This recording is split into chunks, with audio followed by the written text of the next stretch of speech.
Hello, welcome to this vocabulary learning session conducted by PROMAC, a GRE TOEFL IELTS GMAT training center.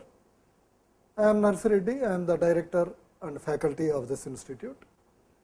So, in today's session, I will be explaining some words with all related words like synonyms, antonyms, similar sounding words, and logically build a bunch of words around the word that I am explaining. So, let us begin today's session with some words starting with letter A. So, let us go to a word called acquiesce. So, acquiesce, A-C-Q-U-I-E-S-C-E, or the noun form of this word acquiesce is acquiescence. So, acquiesce. What is acquiesce? Acquiesce is coming from a word called quiescence. Acquiesce comes from a word called quiescence.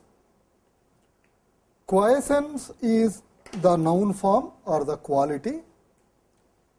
The adjective form is quiet. The adjective form is quiet. What is quiescence?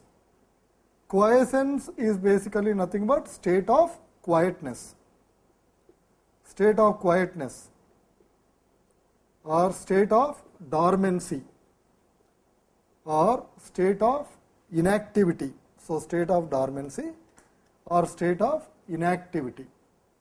Everything is quiet here. Everything is quiet here means everything is, there is no activity, everything is silent, everything is, dormant.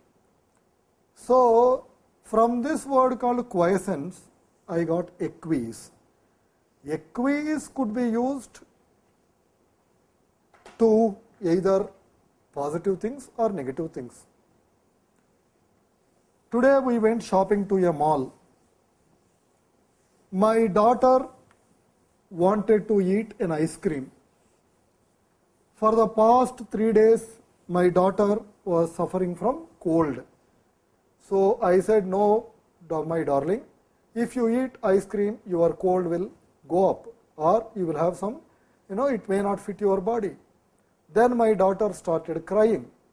Because of the love for my daughter, I had to acquiesce to her request to have ice cream and I let her have 2 spoons of ice cream. I acquiesced. I became quiet and accepted her authority on me. This person was unwilling to sell his company to a bigger company. But the bigger company said, if you do not sell your company for $1 million, I love your company so much, at any cost I want to buy. So, what I will do, I will spend $10 million on advertising and destroy you.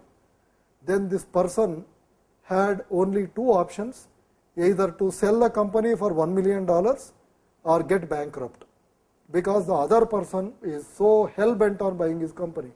Then even though I am not really interested, I acquiesce to your power. I acquiesce to your power means what? I become quiet in your presence. So, quiescence is dormancy.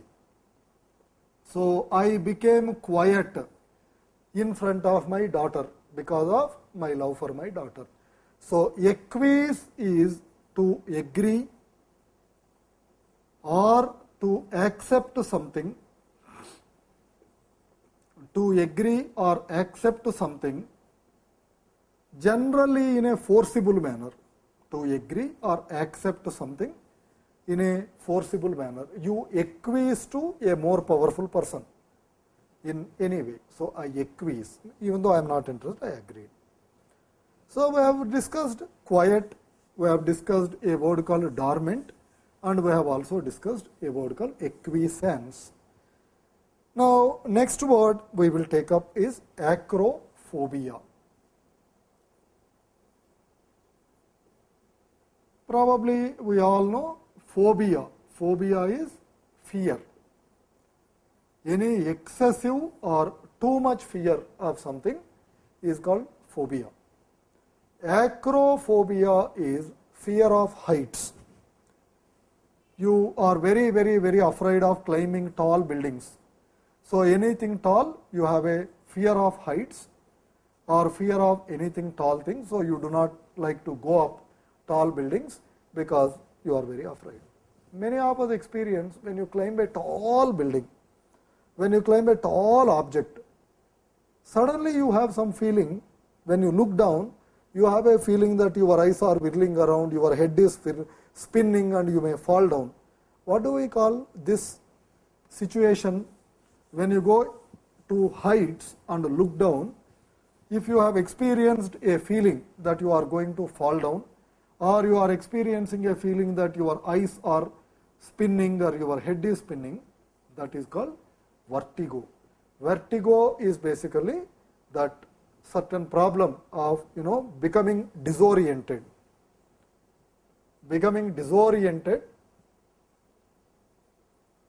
at a tall or high place. Becoming disoriented at a tall or high place is called vertigo. Vertigo is a feeling of disorientation when you climb heights. Another word starting with letter A is actuarial. Actuarial, many people cannot understand properly. You can do a master's or PhD also in actuarial science. Today, insurance industry is a very big industry. Lot of us have tremendous amount of risks. We may face a risk to our life. We may face a risk to our health. We may face a risk to our business, a building. So everywhere they are giving insurance. What does insurance do? Insurance takes away certain amount of risk. Let us take a situation called life insurance.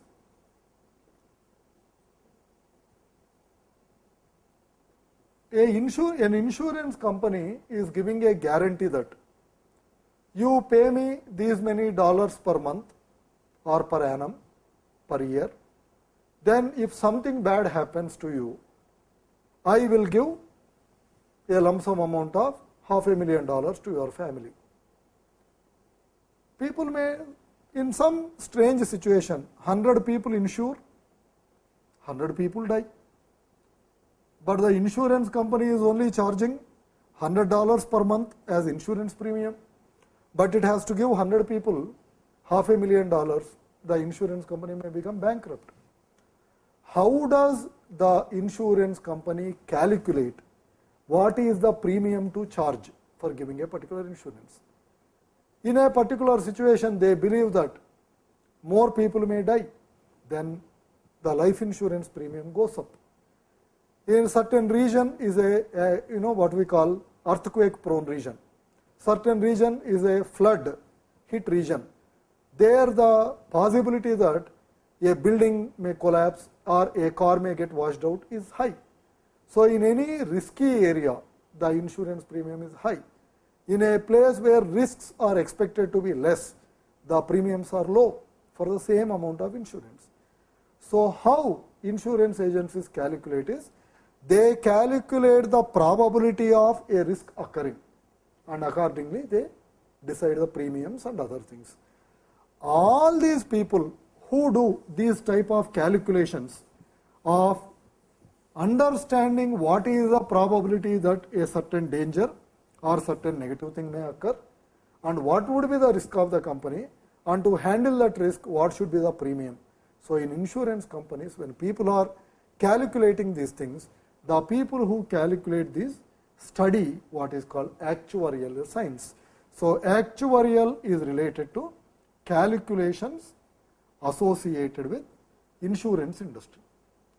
Calculations associated with insurance business is what is called actuarial. So in insurance business, we have a person who is taking away or minimizing the risk. I buy a car. The day I buy a car, I may meet with an accident. and the car may get damaged. I spent $20,000-$30,000 on buying a car and it may become useless. So, a person who is providing that insurance, what is it doing? You pay me $100 premium. If something bad happens to your car, I will refund the money. This person who is providing the insurance or who is taking away or minimizing the risk from a venture is called underwriter. An underwriter is a person who provides insurance, a person who minimizes or takes away risk from a venture or from any situation is called underwriter. Underwriter is a person who provides insurance, a person who minimizes, reduces or takes away risk from a particular event or situation is called underwriter. Why this person is called underwriter? Because the initial insurance policies were just a chit of paper. So, I go to a insurance person and I say, hey sir, I need some insurance. Okay, how much insurance do you need? So, they used to have a particular chit of paper. They used to write the amount of insurance and below they used to write the name of the person. So, $100,000 Bill Roberts. This can be used as a policy anytime. Anytime you go and give this to Bill Roberts or the company, they will give you back the money. Since the people used to write their name below the amount, they were called underwriter. I am studying in so and so college. All the expenses of my college education are underwritten by my dad. So, my dad is pretty economically stable or financially secure. So, he is bearing all the costs and minimizing the risk of finances on me. Otherwise, I would have had to work in coffee shop or I would have to work in a gas station and to finance myself. Still I work. Working is good, but at least that risk is being removed. He is taking it. So, that guy is called underwriter. Here we learnt a word underwriter. Starting with the prefix under, we can learn many words. Under, we all know what is under. Under is below. So, there are many words starting with the word called under, underline, underscore,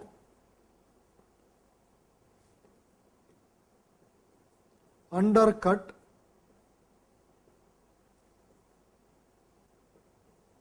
underbid,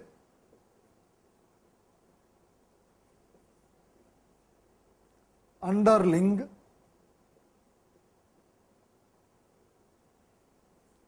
underhand. First, let us learn these words and then we will go to some more words. Underline or underscore. You are reading a book. In that book, you found some very important concept or important point. What we do? We take a pencil or we take a highlighter or we take a color pen and we underline that particular point. Why do I underline? Next time I am reading that, I want the particular concept to be very clearly visible. Whenever you are attending an interview, underscore your presence by wearing beautiful clothes and a tie. So, underline or underscore is to emphasize. Underline or underscore is to emphasize, to give emphasis of something, to make something stronger or more clear. Undercut, underbid. Undercut or underbid is a word used in relation to business. In various businesses, people follow different practices. I am in a business and I have got, let us say, 10-15 competitors. I want to get a bigger market share in that business. I want to capture the market. I don't mind taking initial losses and investing money, but in the long term, I want to have a huge profit. all my competitors are selling the item at $10. I sell the same item at $6. Even if I provide reasonable quality, all the customers will come and buy my product. After some time, my competitors cannot compete with me because of my financial muscle and my ability to take losses for some time. So all my competitors go out of business. Once all my competitors go out of business and the field is open, I sell the same item at $50 and make a killing. This technique sometimes works, sometimes doesn't work. But many people follow this technique. So undercut or underbid is to charge less than your competitor. To charge less than your competitor to gain a market share in a certain business is called undercut or underbid. Underling. Underling is a dependent person. Underling is a dependent person or a submissive person. A dependent person or a submissive person. Is this a positive or negative term? Depends. You can use it in certain way. I am a businessman, and in my office there are certain people who work below me. Like I have a secretary, I have a receptionist, I have a janitor, I have a sweeper, I have a cook. So they are all people who are dependent on me for their survival. So I may call them my underlings. I am a big company and there are 10 companies which are supplying to my company, and because of my company those companies are surviving. So I can say they are my underlings. But it can also be used in a negative way. In some cultures like India, see, any person who is reasonably rich, they have a lot of servants in their house or they have a lot of assistants. Even to do small things, you need a servant, you need an assistant, you have some followers, you have some supporters. So they are all can be called, what we call a underling, which is a supporter, a follower, a submissive person, a dependent person, a dependent person. Underhand. This person is engaging in underhand activity. When we say somebody is doing underhand activity is anything that is illegal, immoral or corrupt. Because any illegal or immoral activity you don't do openly on the table, you do below the table. So below the table deals, behind the curtain deals. So anything underhand is something that is not moral, not legal, anything corrupt. We could also learn some more words starting with the word under, undermine, undergird,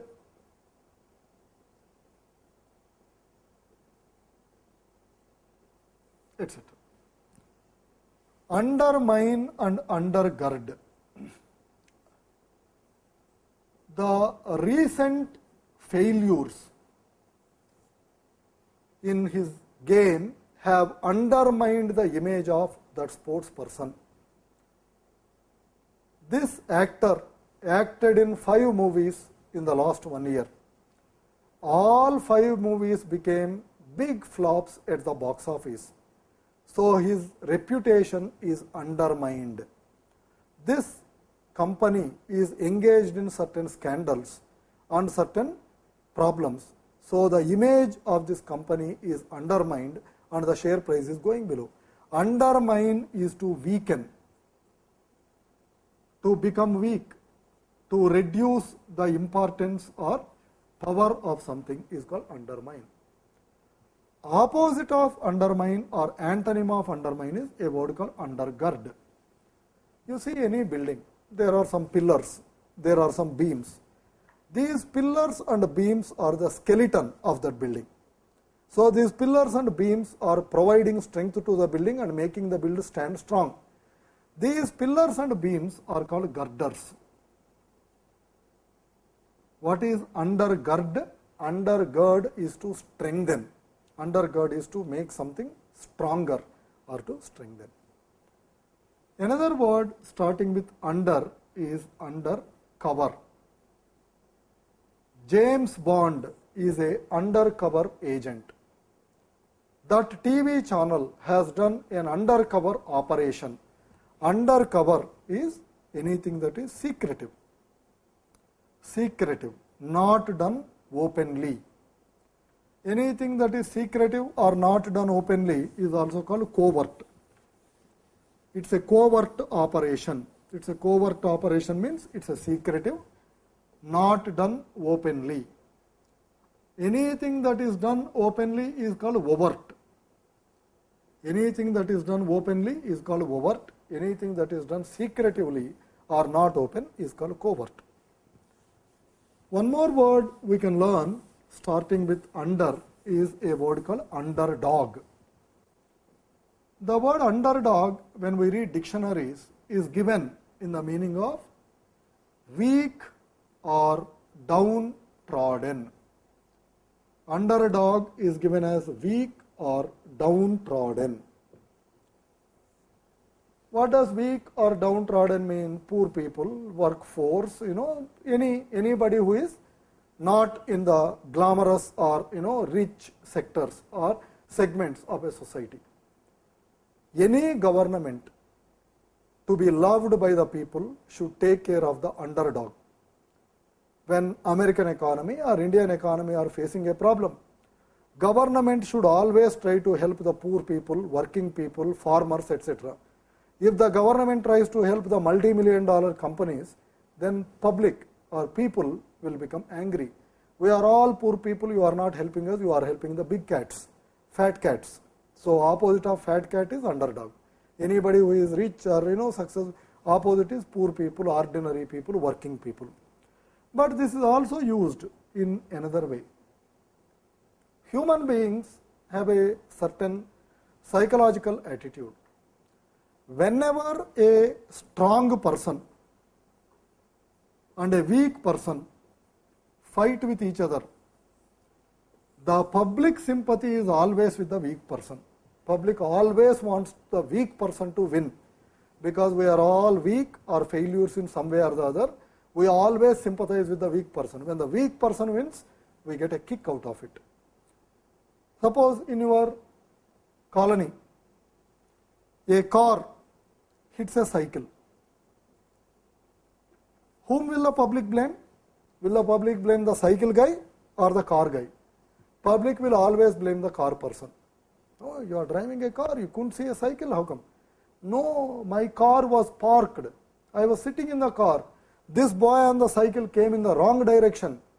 His cycle did not have light. His cycle did not have, bicycle did not have brakes. So you are driving a bicycle and you come and hit my car. People will never blame the bicycle guy. People will always blame the car guy, because the weak person is always correct. The rich person is always wrong. So in many movies you might have seen, there is a movie called Erin Brockovich. Or there are various other movies where a poor person or a weak person or an ordinary person files a legal case against a big multi-billion-dollar competition. While you are watching the movie, you want whom to win? Obviously, you want the ordinary person to win in the case against the multi-billion-dollar company. If the multi-billion-dollar company wins, you don't get a kick out of it. But if the weak person wins, you say, okay, justice is done, because there is justice in the world. Weak people also can win. We can also do something. In any movie, always if the weak person wins, the movie becomes a hit. There is a ordinary guy in many movies where they are romantic movies you might have seen. There is a very beautiful girl. The beautiful girl has two suitors. One guy is a Wall Street banker with a Ferrari car or Porsche car and an apartment and all riches. Another guy is a very ordinary person who is just trying to make ends meet. When you watch any romantic movie, you want the girl to fall in love with whom? If the girl falls in love with the rich guy, you don't like the movie. But if the girl falls in love with the ordinary person, you say, okay, true love. true love has triumphed. Why do you think only marrying a poor guy is true love? Why can't marrying a rich guy and having a happy, comfortable life is true love? Could be, but we all think if the girl marries an ordinary person, it's true love. If the girl marries a rich man, it's not true love. So, any situation when the weak person and rich person fight with each other, we want the weak person to win. That weak person whom we don't expect to win but want them to win is called underdog. Triumph of the underdog, victory of the underdog. So, we are learning some words starting with letter A. Next word we will take up is acuity. Acuity means sharpness. Acuity means sharpness. In school level, you might have studied geometry, and in geometry, you might have studied angles. Angles are classified into acute angle, obtuse angle, right angle. What's an acute angle? An acute angle is an angle where all the angles are less than 90 degrees. Obtuse angle. What is obtuse angle? Obtuse angle is an angle where it is more than 90 degrees. What is right angle? Right angle is 90 degrees. So, what's acute? Acute is sharp. Acute is sharp. So, acuity is sharpness. From this word called acuity, we have many words. You can take a word called acumen. You have a word called acupuncture.